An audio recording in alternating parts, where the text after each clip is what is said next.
বিকাশ account কার নামে registration করা রয়েছে সেটা খুঁজে কিভাবে বের করবেন।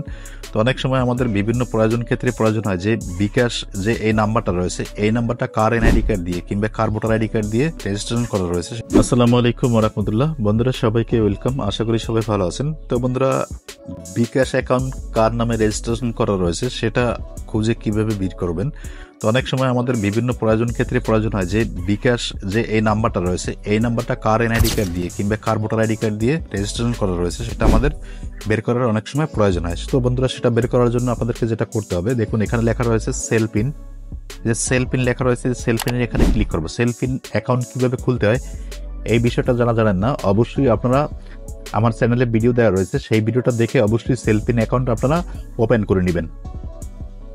তো আপনার সেল পিন অ্যাকাউন্ট খুলে নেওয়ার পরে অবশ্যই সেল পিনটা আপনারা কি করবেন, আপনাদের যে ইউজার এবং পাসওয়ার্ড রয়েছে সেটা দিয়ে লগ ইন করে নেবেন। লগ ইন করার পরে বন্ধুরা, তারপর যেটা করতে হবে, দেখুন আপনাদের কাছে ইন্টারফেসটি কীভাবে চলে আসবে। এভাবে চলে আসার পরে এখান থেকে অবশ্যই একটা অপশন আপনারা দেখতে পাচ্ছেন, এখানে দেখুন লেখা রয়েছে ফান্ড ট্রান্সফার। এই যে ফান্ড ট্রান্সফার লেখা রয়েছে, এখানে নর্মালি আপনারা ট্যাপ করে দিবেন। এখানে ট্যাপ করে দিলাম। এখানে ট্যাপ করার পরে বন্ধুরা যেটা করতে হবে, দেখুন এখানে একটা লেখা রয়েছে, এখানে লেখাটা হচ্ছে বিকাশ। আপনারা কি করবেন, নর্মালি এই যে বিকাশ লেখা রয়েছে এই যে বিকাশে এখানে ট্যাপ করে দিবেন।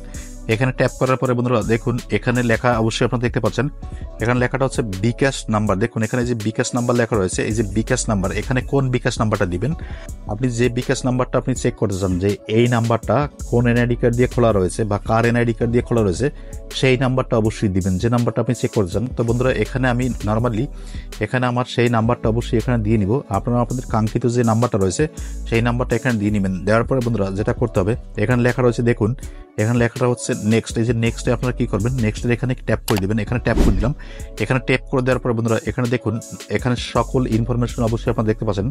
দেখুন এই যে নাম্বারটা রয়েছে এই নাম্বারটা আমি দিলাম, এই নাম্বারটা কার এনআইডি কার্ড দিয়ে খোলা, তার নামটা কি রয়েছে সেটা বন্ধুরা অবশ্যই এখানে অবশ্যই আপনারা আশা করি দেখতে পাচ্ছেন। এখানে এই নামে তার বিকাশ অ্যাকাউন্টটা খোলা রয়েছে, তার যে ভোটার আইডি বলেন, স্মার্ট কার্ড বলেন, তার এই নামটা রয়েছে।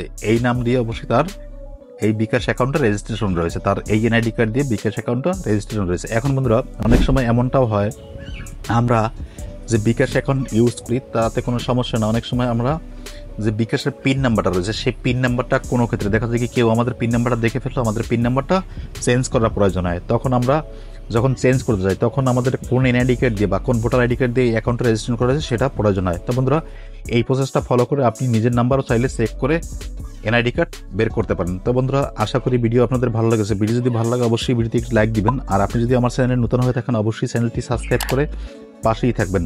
যদি মনে হয় ভিডিও থেকে কোনো কিছু শিখতে পারছেন সেক্ষেত্রে ভিডিওটা অবশ্যই ফেসবুকে বন্ধুদের সাথে শেয়ার করে দিবেন। সবাই ভালো থাকবেন, সুস্থ থাকবেন। আল্লাহ হাফেজ।